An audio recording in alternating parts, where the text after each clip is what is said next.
My name is Priscilla, and most people know me as a motivational speaker and a worship director. But one of my favorite things that I get to do is I get to share my story of the power of forgiveness and the power of redemption.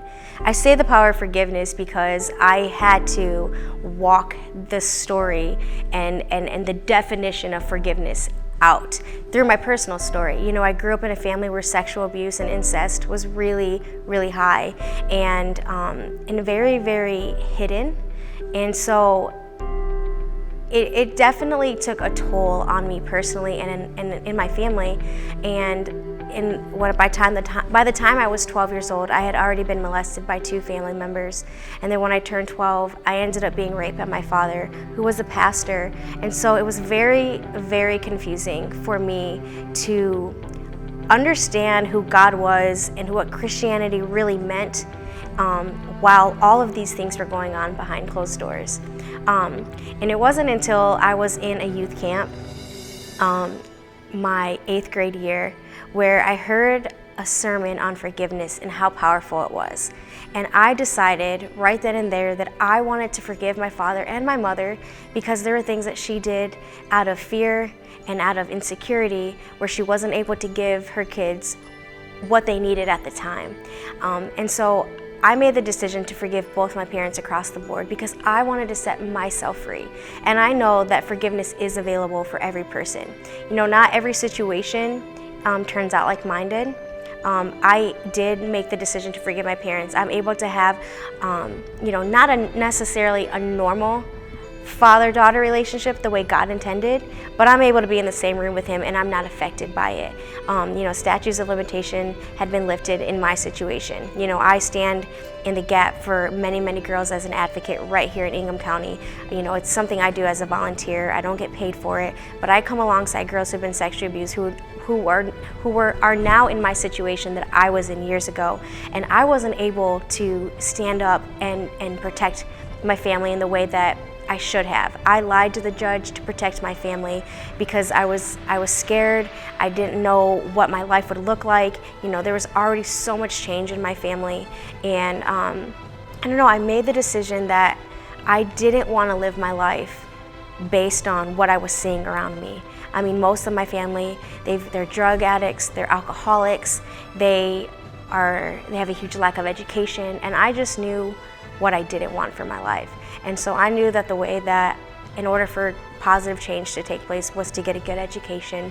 I'm the first to get a college degree in my family, but I also knew that it was going to be through the presence of God and the Holy Spirit. And He has led me every way by providing amazing people in my life to speak into my life, to protect me, but also giving me the resources of who He is through His Word. And so by choosing to forgive, I set myself free and I set myself up to receive all that God had for me. And so as hard as it is, I know forgiveness is not easy and it is a process. It's not an overnight thing, but I just encourage girls and guys, if they've been a victim of sexual abuse, there is hope.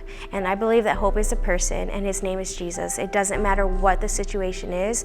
You do not have to remain a victim. That situation doesn't have to define you as a person.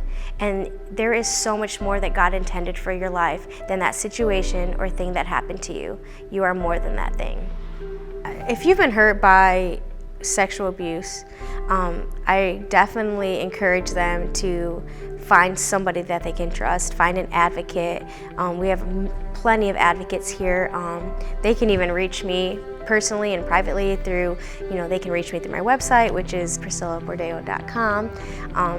They can email me and send me a message, and I'd be happy to help them through the process of going through the court system. They can also go and file a report right there in the city as well. It really comes down to what are they most comfortable with. And I feel like finding someone that you trust first and getting someone to come alongside you so that you don't feel alone is the most important key. Because sometimes you get so intimidated by the process that you start and then you withdraw because you don't have somebody that can encourage you through this entire, it's a journey. It's not an overnight thing. The court system is tricky and it's not a short process. It's a long process and it's a difficult process, but it's a process that can bring you so much healing. And so I just encourage people to reach out to someone that they trust. And if they don't know someone, I would, again, highly encourage them, go talk to a pastor, get involved in a church, go talk to a counselor, seek a counselor and a psychiatrist, someone that can truly guide and protect you and give you more advice on how to go from there. That's just the first step to take. Get somebody that you can trust, and there are many, many resources out there.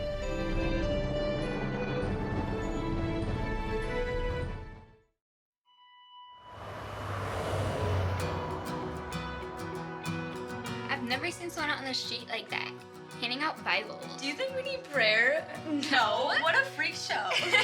Her heart is wide as an ocean skyway, cracked and dry as a desert plain.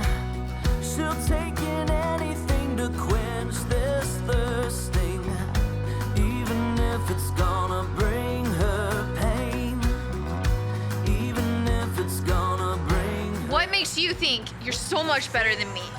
No, that's not what this is all What, about. are you gonna tell me I'll burn in hell? No, of course not. I just don't see why God would want me to forgive someone like that.